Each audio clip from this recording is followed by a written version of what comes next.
আপনারা ভয় পাবেন না, বিচলিত হবেন না।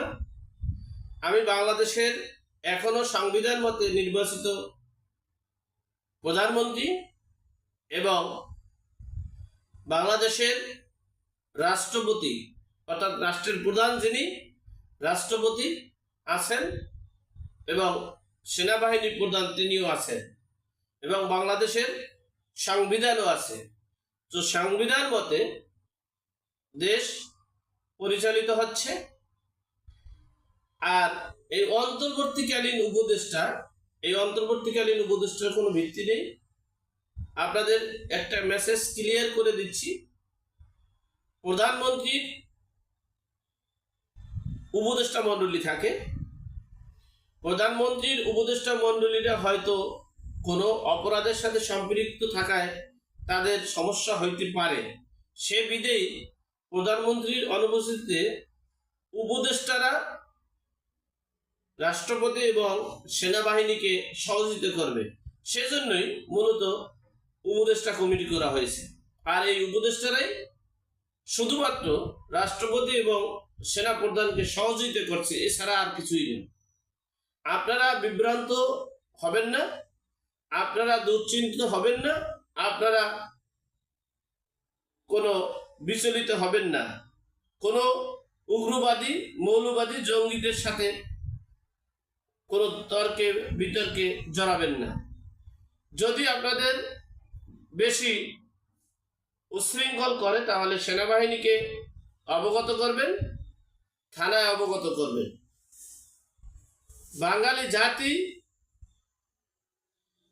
মুক্তি করে ছাড়বো আমি। আমাকে যদি আল্লাহ বাঁচিয়ে রাখে আমি ওই বাংলাদেশি 28 সাল পর্যন্ত প্রধানমন্ত্রী হিসেবে থাকবো এবং আছি। এরপরে গণতন্ত্র এবং সংবিধান মতে 19 সালে নির্বাচন হবে, এর একদিন আগেও নির্বাচন হবে না।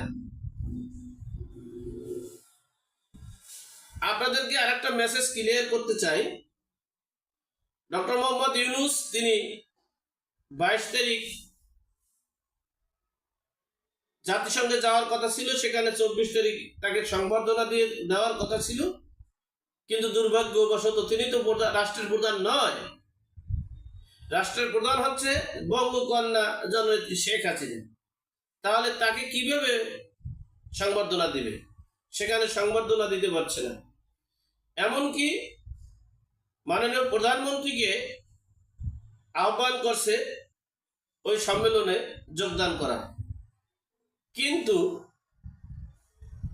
সর্বাধিক বিবেচনা করে হয়তো সেখানে প্রধানমন্ত্রী নাও যেতে পারে, সেখানে হয়তো প্রধানমন্ত্রী নাও যেতে পারে, কিন্তু তার প্রতিনিধি হিসেবে হয়তোবা ডক্টর মোহাম্মদ ইউনূস সহ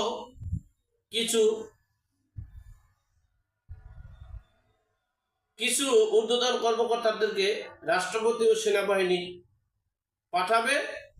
পাঠাতে পারে। আর আমি নৈরাজ্য সৃষ্টি করতে চাই না, আমি দেশের কল্যাণ চাই, জনগণের কল্যাণ চাই। আমি দেশের দুর্বৃত্তায়ন থেকে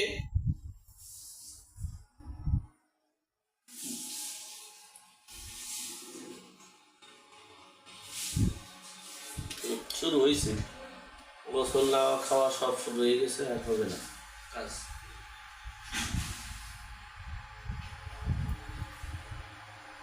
সর্বোপরি হচ্ছে একটা বার্তাই প্রধানমন্ত্রী দিয়েছেন, আপনারা যেখানে আছেন সেখানে ঐক্য গড়ে তুলুন এবং দেশের জঙ্গি ইসলামাবাদ এবং নৈরাজ্যকারী দুর্বৃত্তদের হাত থেকে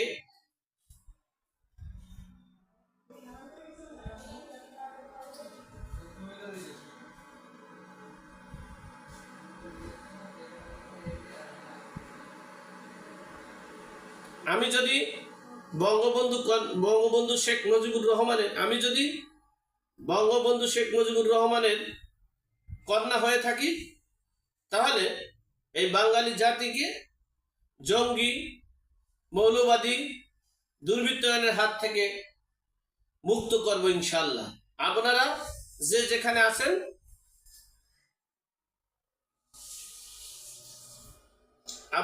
যেখানে আছেন সেখান থেকে ঐক্যবদ্ধ হয়ে কাঁধে কাঁধ মিলে